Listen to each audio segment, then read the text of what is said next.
Clearly they hadn't gotten away from everything. There were still monsters left here. William looked to Jonathan. Go, he ordered. However, he wasn't moving from the spot.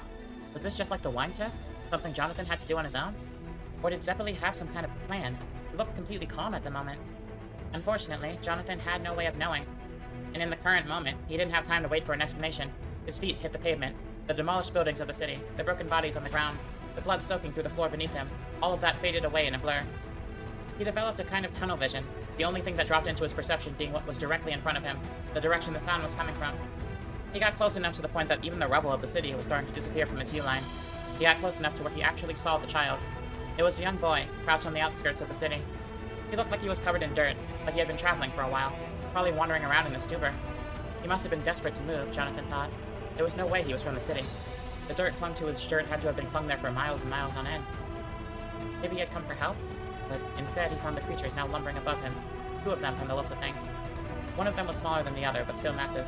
Even without their vampirism, it still looked like it possessed extraordinary strength. The ground seemed to be parting ways for the vampire in a way that it didn't for other people.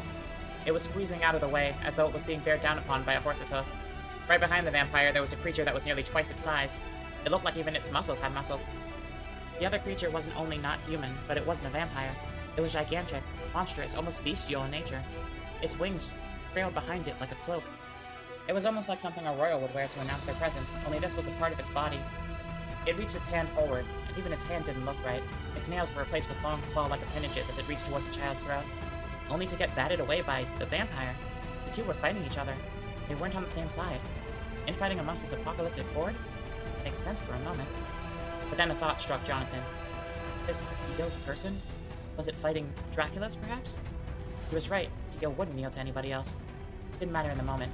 Even if they were fighting, they were both after the child. It wouldn't be too long before they achieved their goals. Even running as fast as he could, there wasn't time to stop it. He didn't know how he could. He tried channeling Hamon into his legs, forcing them to move more efficiently, but even that would take time, and it looked like he didn't have it. But he was still going to try. He breathed, letting the energy flow through his system, and forced to push through his feet. His speed doubled, then tripled in that brief moment, but he still wasn't fast enough. He played through 1,000 different scenarios in his head, and all of them, he was just a second too late. He wanted to close his eyes, to shield himself from the horror he was about to witness, but his eyes saw something before he could do that. It was the flinging of a whip. The small brown tendril wrapped around one of the creature's throats and pulled it backward. It pulled the vampire with enough force that his feet flew into the air.